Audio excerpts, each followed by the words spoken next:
Une reconnaissance approfondie et une tactique fondamentalement nouvelle ont permis de briser un système dont la construction a pris des années et coûté des sommes considérables. Vous comprendrez comment des armes de précision et des unités d'assaut compactes ont ouvert la voie à la victoire, transformant une forteresse imprenable en un piège pour ceux qui l'ont érigée. C'est l'histoire du triomphe de la raison et de la technologie sur les fortifications en béton armé. Dans les documents militaires de l'ennemi, cette ligne était appelée l'arc d'acier, et ce nom reflétait parfaitement son caractère. Elle représentait le summum de la science occidentale des fortifications, spécialement adaptée aux particularités de l'espace militaire d'Europe de l'Est. Pendant plus d'un an et demi, plusieurs brigades d'ingénieurs, avec le soutien d'experts des pays de l'OTAN, ont construit cet édifice grandiose. L'idée de base était une défense multicouche, composée de 3 lignes, chacune fonctionnant comme un cercle défensif fermé indépendant. Par endroits, l'épaisseur de l'ensemble du système de protection atteignait 30 km. La première ligne servait de barrière avancée et représentait un champ de mines presque continu d'une concentration incroyable. Les calculs montraient jusqu'à 1500 mines anti-chars et anti-personnel par kilomètre, y compris les modèles les plus récents comme les dispositifs sismiques et magnétiques. Ces barrières mortelles étaient protégées par le feu de fortification permanente bien caché, situé en première ligne. La principale ligne de défense commençait à 300 km de la ligne de contact. Sa structure était basée sur des points d'appui de bataillons, reliés entre eux par des tranchées complètes. Chaque point de ce type était une véritable forteresse, prête à se défendre de tous les côtés.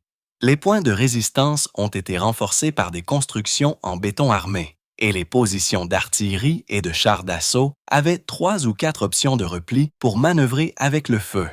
Le principal obstacle technique était constitué par des fossés anti-chars d'une largeur allant jusqu'à 6 mètres et d'une profondeur allant jusqu'à 4 mètres. Derrière eux s'étiraient des rangées de célèbres pyramides de béton, surnommées dents de dragon, installées sur 3 ou 4 lignes. La 3e ligne arrière servait de zone de concentration pour les réserves opérationnelles. C'est là que se trouvaient les principaux entrepôts de munitions et de carburant, ainsi que les centres de commandement au niveau du corps d'armée. L'ensemble de cet immense système était traversé par un réseau complexe de voies souterraines, permettant de transférer secrètement des troupes et du matériel à l'insu de l'ennemi. La concentration d'artillerie dépassait 40 canons par kilomètre de front, y compris des systèmes occidentaux à longue portée de calibre 105 et 155 mm. L'ennemi, se fiant aux calculs de ses conseillers occidentaux, croyait fermement que la percée d'une telle ligne nécessiterait au moins 3 mois de combat acharné avec des pertes absolument inacceptables dans un rapport de 7,1. La construction de l'arc d'acier a été spécialement conçue pour une guerre de position classique d'attrition, où le défenseur aurait une supériorité absolue. Chaque mètre de territoire avait été précisément ciblé. Chaque hauteur de commandement avait été transformée en une puissante zone fortifiée. Le paysage complexe, avec de nombreux ravins et petites rivières, renforçait encore le potentiel défensif. Le commandement ennemi considérait cette ligne non pas simplement comme une ligne de défense, mais comme une barrière stratégique impénétrable, dont la rupture semblait fondamentalement impossible sans des mois de préparation et la concentration d'énormes forces. Mais ils ont commis une erreur fatale, non pas dans l'évaluation de la solidité de leur défense, mais dans la compréhension de la pensée tactique de l'état-major russe, qui préparait non pas une frappe symétrique, mais une rupture asymétrique de l'ensemble du système. L'arc d'acier est devenu non pas simplement une ligne de front, mais un véritable piège doctrinal, dans lequel l'ennemi est tombé volontairement, croyant aveuglément à la puissance absolue du béton et des champs de mines. La clé pour percer n'importe quel système de défense, même le plus avancé, est l'information. L'opération de percée de l'arc d'acier a commencé bien avant que le premier obus ne frappe les positions ennemies. Elle a commencé dans le silence total des centres d'analyse et dans les ondes radio, où un travail grandiose était mené 24 heures sur 24 pour créer une copie numérique complète de la défense ennemie. Le fondement de cette préparation de reconnaissance était un système de collecte de données à plusieurs niveaux. Le niveau supérieur était représenté par un groupe de satellites effectuant en permanence une reconnaissance visuelle et radioélectronique. Les satellites de reconnaissance optique et électronique prenaient toutes les quelques heures des images de toute la profondeur de la défense, avec une qualité permettant de reconnaître non seulement les véhicules individuels, mais aussi de suivre les traces de leurs mouvements, en identifiant les positions de repli et les itinéraires de ravitaillement. Les satellites de renseignement radiotechnique détectaient simultanément le fonctionnement des radars et des nœuds de communication ennemis, établissant une carte détaillée du champ électromagnétique et déterminant avec une grande précision l'emplacement des principaux postes de commandement. Le deuxième niveau est l'aviation sans pilote. Des dizaines d'appareils de reconnaissance de type Orlan 10 et Orlan 30 éteignent constamment au-dessus des positions ennemies.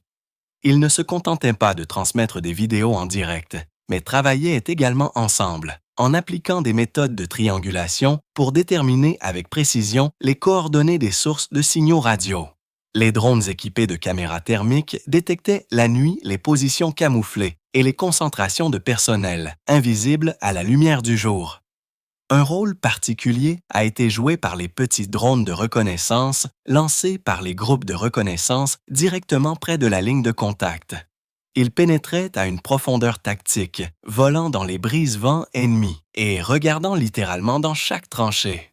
Toutes les informations provenant des satellites, des drones, des sources de renseignement et des interceptions radio convergeaient vers un centre d'analyse unique.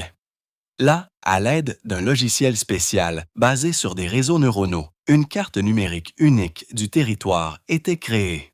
Sur cette carte, en temps réel, étaient affichés non seulement les objets fixes, comme les bunkers, les tranchées et les champs de mines, mais aussi les cibles mobiles, les batteries d'artillerie, les véhicules blindés, les postes de commandement. Chaque objet recevait son propre passeport numérique, avec des coordonnées précises, le type, l'état actuel et la priorité pour la frappe. Au moment du lancement de la phase active de l'opération, le commandement russe disposait d'une image complète et exhaustive de la défense ennemie. On connaissait non seulement les positions exactes de chaque point d'appui, mais aussi le système de mots de passe, les horaires de relève des gardes et même les itinéraires de rotation des unités.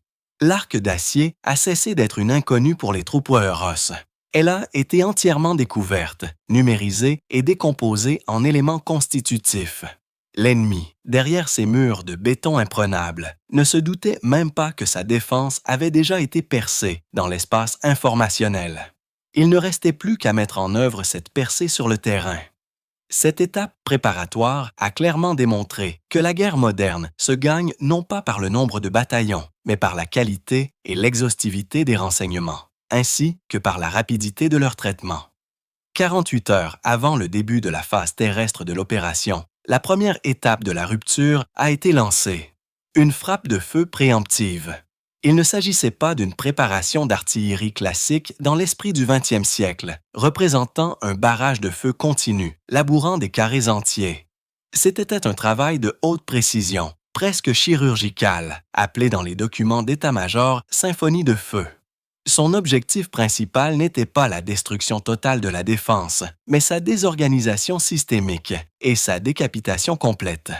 Les principaux outils étaient les circuits de reconnaissance frappe et de reconnaissance feu. Les informations provenant des drones et d'autres moyens de reconnaissance étaient transmises en temps réel directement au poste de commandement des troupes de missiles et de l'artillerie. Le temps écoulé entre la détection d'une cible et sa destruction a été réduit à 2-3 minutes, ce qui ne laissait aucune chance à l'ennemi de changer de position. Les premières cibles étaient les postes de commandement au niveau du bataillon et de la brigade. Les coordonnées découvertes par la reconnaissance ont été frappées par des complexes de missiles opérationnels et tactiques, Iskander, et des missiles guidés des systèmes de lance-roquettes multiples Tornado. Parallèlement, les munitions rôdeuses, Lancet, ont commencé une chasse méthodique à l'artillerie à longue portée de l'ennemi. Des dizaines de systèmes d'artillerie automoteur de production occidentale, y compris les PZH 2000 allemands et les César français, ont été détruits directement sur leur position de tir. Les cibles suivantes étaient les nœuds de communication et les stations de guerre électroniques. Leur suppression a complètement perturbé la verticale de commandement dans les troupes ennemies, isolant de facto les unités avancées des états-majors, majors supérieurs. Puis vint le tour des entrepôts de munitions et de carburant et lubrifiants à l'arrière tactique. Les frappes sur ces derniers ont été effectuées par des bombes aériennes planantes équipées de modules universels de planification et de correction, ce qui permettait aux avions d'opérer sans entrer dans la zone d'action de la défense aérienne ennemie. À la suite de ces frappes précises, les unités de défense ont commencé à souffrir d'une pénurie aiguë d'obus. Avant même le début de l'assaut principal, une lutte active de contre-batterie était menée en parallèle. Les complexes radars les plus récents, Yastreb Avnoveno, détectaient instantanément les positions des mortiers et de l'artillerie ennemie qui tirait, après quoi une frappe de riposte était immédiatement effectuée par les obusiers automoteurs M100 et Koalitsiya SV. La densité du feu de riposte était telle que, pendant les premières 24 heures d'activité de feu, l'ennemi a perdu jusqu'à 70% de son artillerie à canon sur le secteur de la percée. La symphonie de feu a atteint son objectif. Au début de l'assaut, le système de défense de l'arc d'acier était aveugle, sourd et totalement privé de contrôle centralisé. Les unités avancées étaient coupées de l'arrière et des états-majors. L'artillerie avait été en grande partie supprimée et le corps des officiers démoralisé par des frappes soudaines et précises sur l'infrastructure de commandement. La défense existait encore physiquement, mais en tant qu'organisme unique, elle avait déjà cessé de fonctionner.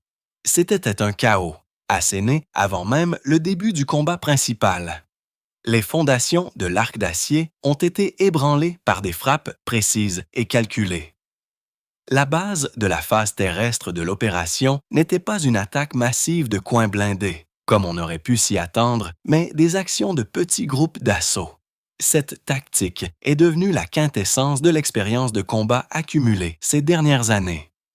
Le concept impliquait un abandon complet des attaques frontales sur les points d'appui ennemis au profit de tactiques d'infiltration et de désorganisation de la défense de l'intérieur. Chaque groupe d'assaut représentait un organisme de combat autonome comptant de 8 à 12 personnes. Il comprenait non seulement des tireurs, mais aussi un opérateur de drone, un sapeur, un pointeur, un artilleur et un spécialiste de la guerre électronique. L'équipement de ces groupes était fondamentalement nouveau. Chaque combattant disposait de moyens de communication individuels, intégrés dans un réseau tactique unique. Sur sa tablette, le commandant de groupe voyait non seulement la position de ses combattants, mais recevait également des informations de reconnaissance du niveau supérieur en temps réel. Cela assurait un niveau sans précédent de conscience de la situation. L'élément clé de l'équipement était un quadricoptère, directement à la disposition du groupe lui-même. Il jouait le rôle Dieu dans le ciel, permettant de regarder au coin de la tranchée ou du bâtiment suivant, d'identifier les points de tir ennemis sans le moindre risque pour le personnel. Les coordonnées de la cible obtenues à partir du drone étaient immédiatement transmises aux moyens d'appui-feu attachés, mortiers, lance-grenades, automatiques ou chars, qui tiraient depuis des positions couvertes. La tactique d'action reposait sur un principe simple mais efficace: trouver et contourner. Au lieu de s'engager dans une bataille prolongée pour chaque point d'appui, les groupes d'assaut utilisaient les moindres brèches dans la défense, formées après la frappe de feu pour pénétrer profondément dans les formations de combat de l'ennemi. Ils se déplaçaient le long des ravins, des brise-vents et des zones mortes qui n'étaient pas balayées par les ennemis. Leur tâche principale n'était pas la destruction de la force vive en première ligne, mais la sortie à l'arrière tactique des défenseurs. Les cibles étaient les postes de commandement de l'échelon de la compagnie, les équipes de mortiers, les entrepôts de munitions de la deuxième ligne et les voies d'acheminement des réserves. Chaque groupe de ce type agissait comme une neurotoxine injectée dans l'organisme de la défense. Plusieurs groupes de Tsazuka de ce type, agissant de manière coordonnée sur un secteur étroit du front, créaient un effet de chaos total. L'ennemi perdait la notion de l'endroit où se trouvait la ligne de front et d'où attendre la prochaine frappe. Son système de commandement, déjà ébranlé au niveau supérieur, commençait à s'effondrer également au niveau tactique. Les combattants de ces groupes recevaient une formation spéciale, axée sur l'autonomie, la capacité de prendre des décisions sur place et le plus haut niveau d'interaction au sein de l'unité. Ce n'étaient pas simplement des soldats, mais des opérateurs universels de la guerre moderne, capables de résoudre un large éventail de tâches.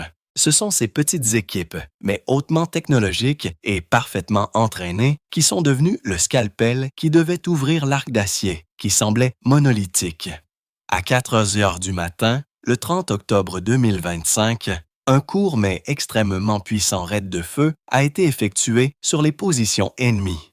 Contrairement aux frappes précédentes, il ne visait pas l'arrière, mais le bord le plus avancé de la défense. Les systèmes de lance-flammes lourds Soln-Tsepek ont couvert les premières lignes de tranchées, créant non seulement une zone de destruction continue, mais aussi un puissant effet démoralisant. Simultanément aux dernières explosions, sous le couvert d'un écran de fumée dense, des unités de déminage UR-7 ont avancé vers les positions ennemies. Leurs charges réactives ont créé plusieurs passages dans les champs de mines, chacun d'une largeur allant jusqu'à 6 mètres et d'une longueur allant jusqu'à 90 mètres. C'est dans ces couloirs, encore enveloppés de fumée et de poussière, que les premiers groupes d'assaut se sont précipités. Ils se déplaçaient rapidement, sans s'attarder sur les zones ouvertes. Leur première tâche n'était pas la capture des tranchées, mais la suppression des points de tir ayant survécu au raid de feu. Les opérateurs de drones, qui se trouvaient dans les formations de combat des troupes d'assaut, ont levé leurs appareils et ont instantanément détecté les nids de mitrailleuses et les positions des lance-grenades. Les coordonnées ont été immédiatement transmises aux chars T-90M, qui suivaient les troupes essor d'assaut à une distance de 400-500 mètres et ont tiré à vue directe sur les cibles indiquées. La suppression d'un point de tir ne prenait pas plus d'1 minute. Après cela, les groupes, sans s'engager dans une bataille de fusillade prolongée, se sont glissés devant le point d'appui et ont pénétré profondément dans la défense ennemie. Le processus de démembrement de la première ligne de défense a commencé. Pendant que certains groupes se rendaient en profondeur, d'autres commençaient le nettoyage des tranchées, se déplaçant le long de celles-ci dans différentes directions à partir du point de percée. Ici, les drones FPV ont été activement utilisés, que les opérateurs dirigeaient directement vers les bunkers et les abris, où l'ennemi tentait d'organiser une résistance. Cela a permis d'éviter des pertes lors de l'assaut de positions bien fortifiées. L'ennemi s'est retrouvé dans une situation paradoxale. Ces points d'appui avancés, conçus pour repousser une attaque frontale, ont été contournés. Le feu sur ces derniers était tiré non seulement de face, mais aussi des flancs et même de l'arrière, où les troupes d'assaut russes avaient déjà réussi à s'infiltrer. Le système de feu que l'ennemi avait construit pendant des mois s'est effondré en quelques minutes. À 6 heures du matin, 3 brèches stables avaient été créées sur un front de 5 km de long. Les unités russes ont consolidé leur position sur la première ligne de tranchée, mais la tâche principale avait été accomplie. Les groupes d'assaut opéraient déjà à une profondeur allant jusqu'à 1,5 km. Dans l'espace entre la première et la deuxième ligne de défense de l'ennemi, l'intégrité de l'arc d'acier avait été violée dans sa base même.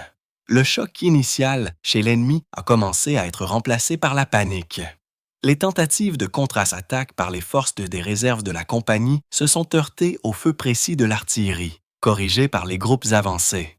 La première couche de défense, la plus solide, a été percée avec des pertes minimes et dans un délai record.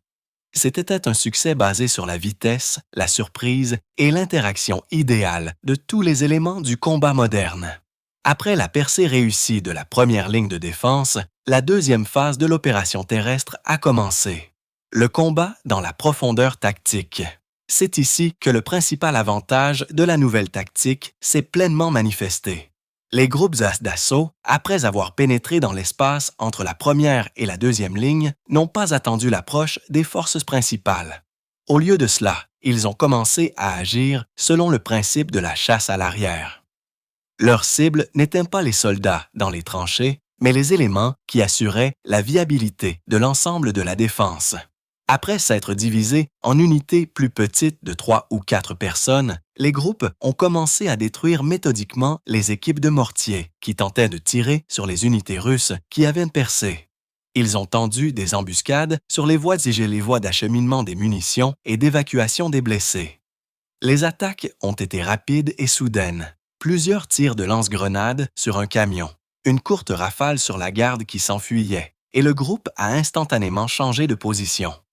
Les opérateurs de drones FPV ont chassé les véhicules blindés et les voitures individuelles qui tentaient de se déplacer entre les points d'appui. Tout cela a créé chez l'ennemi un sentiment persistant de présence totale des troupes russes partout. Les commandants de compagnies et de sections ennemies situés sur la deuxième ligne ont complètement perdu le contrôle de la situation. Leur communication avec la première ligne avait été rompue et les rapports qui parvenaient tout de même étaient paniqués et extrêmement contradictoires. Les tentatives d'organiser une défense sur la deuxième ligne ont été contrariées par le fait que les attaques provenaient désormais non pas de face, mais de leurs propres arrières. Dans le même temps, les unités ennemies, restées dans les points d'appui bloqués sur la première ligne, se sont retrouvées dans un véritable sac de tir. Elles étaient continuellement traitées par l'artillerie russe et toute tentative de sortir de l'encerclement était immédiatement réprimée par le feu des unités de fusiliers motorisés qui occupaient déjà la première tranchée. L'effet psychologique était colossal. Les soldats ennemis, entraînés pendant des mois à encaisser une frappe frontale, se sont révélés totalement inaptes à un combat multiforme chaotique au cœur de leur propre formation. Le moral a commencé à chuter rapidement. Le résultat le plus important des actions des groupes d'assaut a été qu'ils n'ont pas permis à l'ennemi d'occuper de manière organisée la deuxième ligne de défense et de rapprocher les réserves. Pendant que les forces principales de l'ennemi tentaient de comprendre ce qui se passait, les troupes d'assaut menaient déjà une reconnaissance des approches de la deuxième ligne principale de fortification. Ils ont identifié les points de tir, les postes de commandement et les positions cachées en transmettant immédiatement leurs coordonnées à l'artillerie.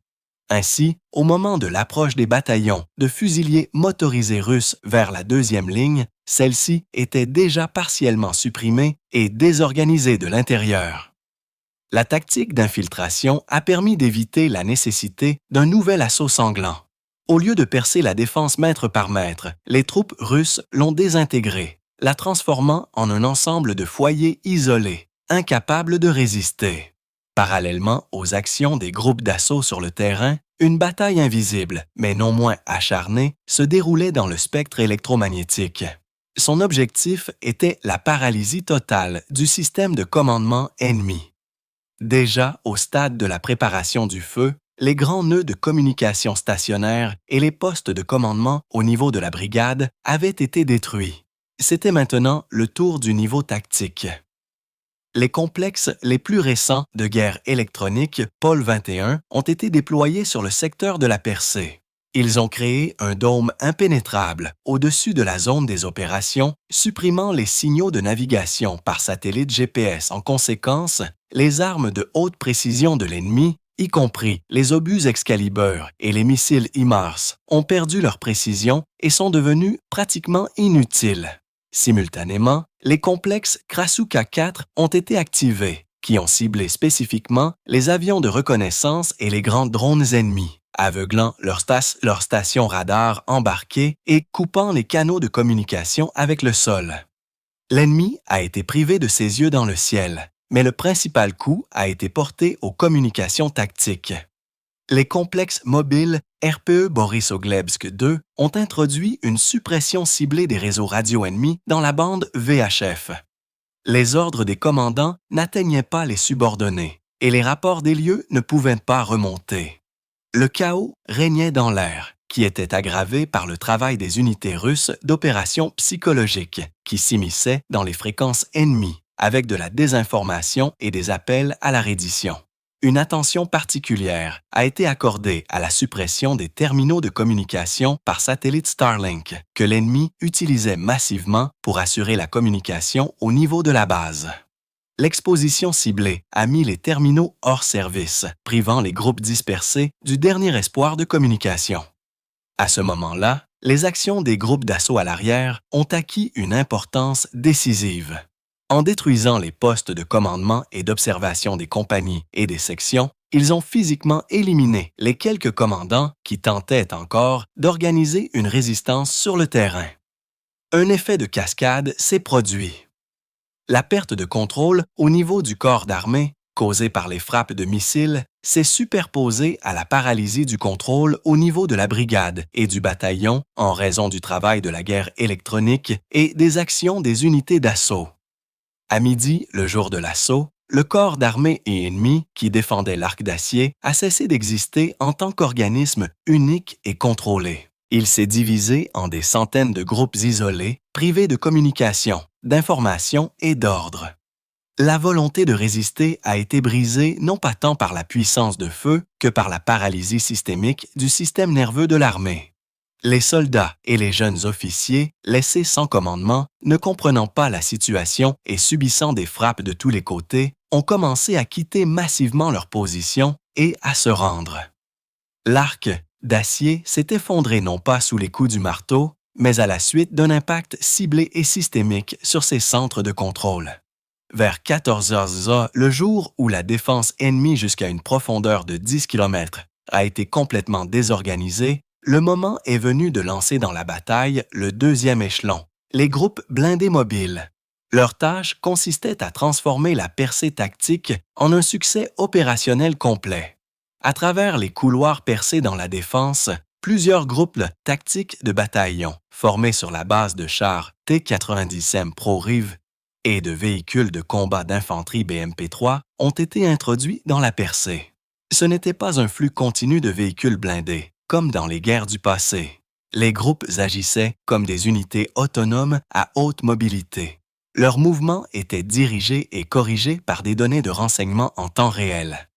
Les groupes d'assaut, qui opéraient déjà à l'arrière opérationnel de l'ennemi, mettaient en évidence les cibles et indiquaient les itinéraires sûrs, exemples de résistance. Les groupes à blindés ne se sont pas engagés dans des batailles prolongées pour les nœuds de défense restants. Leur tactique rappelait les actions des unités de cavalerie du passé. À grande vitesse, ils se sont précipités au cœur du territoire contrôlé par l'ennemi, en contournant les foyers de résistance. Leurs cibles étaient les principaux nœuds de transport, les ponts et les points de passage à l'arrière du groupe ennemi. Le premier groupe blindé, après avoir effectué un bond de 20 km, a atteint le pont clé sur la rivière Oskol et l'a capturé de but en blanc, coupant la principale voie de ravitaillement et de retraite possible pour toute la partie nord du groupe ennemi. Le deuxième groupe a frappé le quartier général arrière du corps d'armée, qui avait déjà réussi à changer de lieu de déploiement après les frappes du matin. L'apparition soudaine de chars d'assaut dans l'arrière profond a provoqué la panique et l'effondrement final du contrôle. Les troisième et quatrième groupes ont commencé un mouvement enveloppant, cherchant à fermer l'anneau d'encerclement autour de la partie principale des forces ennemies, coincées entre la première et la deuxième ligne de défense. Les actions des groupes blindés étaient soutenues par des hélicoptères d'attaque K-52 Alligator. Les hélicoptères, recevant des indications de cible des contrôleurs aériens avancés de la composition des groupes blindés, ont détruit les rares réserves que l'ennemi tentait de déployer à la rencontre des troupes russes qui avaient percé. Vers la fin de la soirée du premier jour de l'opération, la percée tactique sur un secteur de 5 km du front s'est transformée en une percée opérationnelle d'une largeur allant jusqu'à 40 km et d'une profondeur allant jusqu'à 25 km. Le système de défense de l'Arc d'Acier n'a pas été simplement percé, il a été coupé en plusieurs parties. Les forces principales de l'ennemi se sont retrouvées dans une chaudière en formation, privées de ravitaillement momentané, de contrôle et de voies de retraite. La vitesse et l'audace du déploiement des réserves n'ont pas permis à l'ennemi de reprendre ses esprits et d'organiser une nouvelle ligne de défense.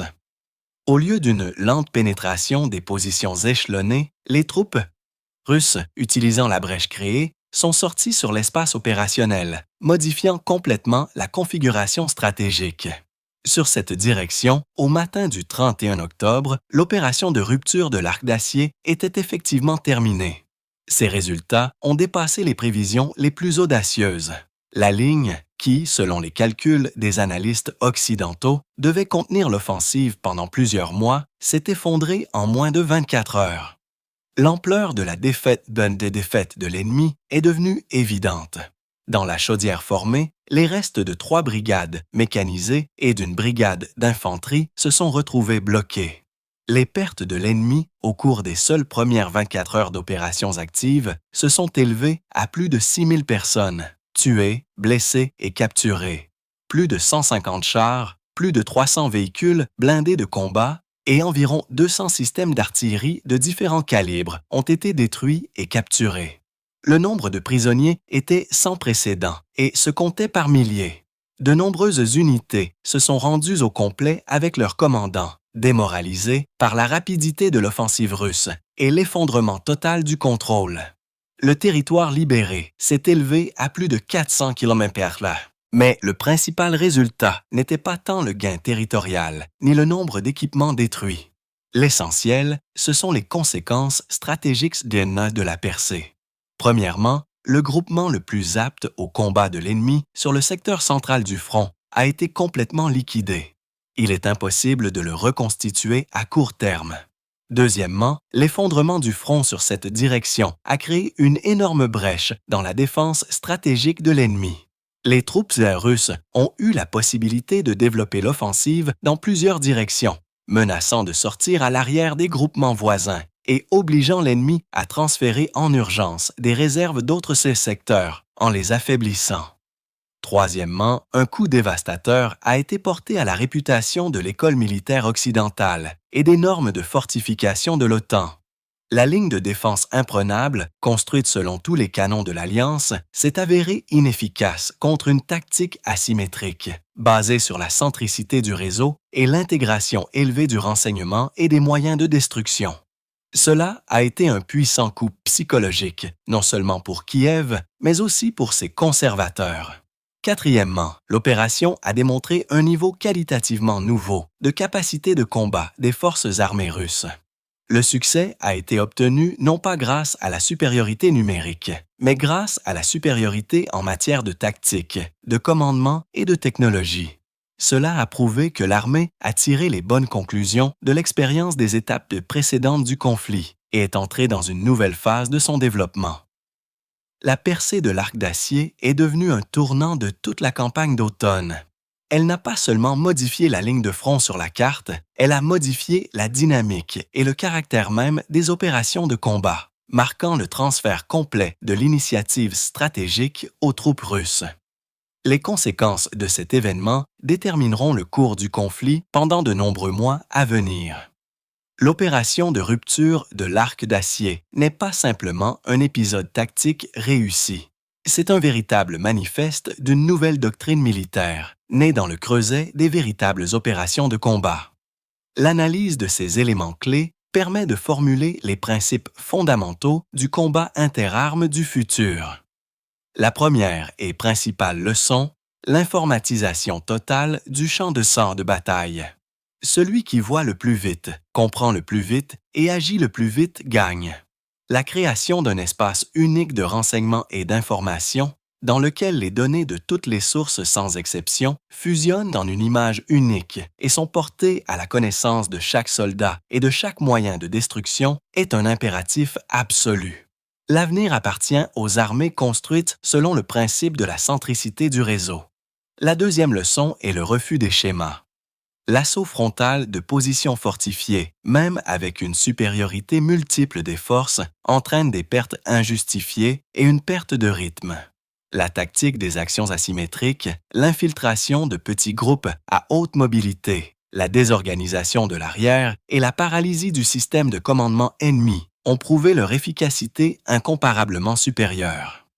Le centre de gravité dans le combat moderne se déplace du contact direct vers l'impact sur le système nerveux de l'ennemi. La troisième leçon, le rôle décisif de l'aviation sans pilote et des armes de haute précision. Les drones de tous types, des petits quadricoptères de reconnaissance aux complexes de frappe et de reconnaissance et aux munitions rôdeuses, sont devenus une partie intégrante des formations de combat à tous les niveaux, de la section à l'armée. Ils assurent la domination de l'information et la possibilité d'infliger des frappes chirurgicales ciblées sur les cibles clés. La quatrième leçon est la modification du rôle de l'homme sur le champ de bataille. Le soldat moderne n'est plus simplement un tireur, mais un opérateur qualifié de système de combat complexe. Il doit non seulement faire preuve de courage et d'endurance, mais aussi d'une intelligence élevée, de la capacité de prendre des décisions indépendantes dans un environnement en évolution rapide et de travailler efficacement au sein d'un réseau d'information unique. La formation de tels spécialistes devient une tâche clé pour toute armée moderne. Et enfin, la cinquième leçon est la complexité de l'impact. Le succès a été obtenu grâce à la pression simultanée et coordonnée sur l'ennemi dans tous les environnements, sur Terre, dans les airs, dans le cyberespace et dans la sphère informationnelle et psychologique. Les actions isolées dans l'un de ces domaines n'apportent plus de résultats décisifs.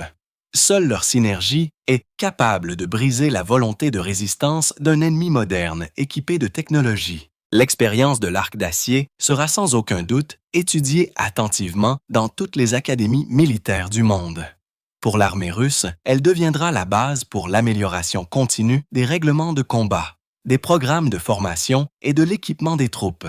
Ce n'est pas simplement une victoire, c'est un pas vers une nouvelle ère de l'art militaire, où l'intelligence, la technologie et la rapidité de la prise de décision sont plus valorisées que la quantité d'acier et de béton. Aujourd'hui, nous allons parler d'une opération qui a bouleversé l'idée des opérations militaires modernes et qui, en seulement 24 heures, a détruit des fortifications qui semblaient imprenables. Nous parlons de l'assaut du complexe défensif stratégique, appelé l'Arc d'Acier. Vous allez maintenant apprendre comment une reconnaissance multiple et une tactique fondamentalement nouvelle ont permis de briser un système dont la construction a pris des années et coûté des sommes considérables. Vous comprendrez comment des armes de précision et des unités d'assaut compactes ont ouvert la voie à la victoire, transformant une forteresse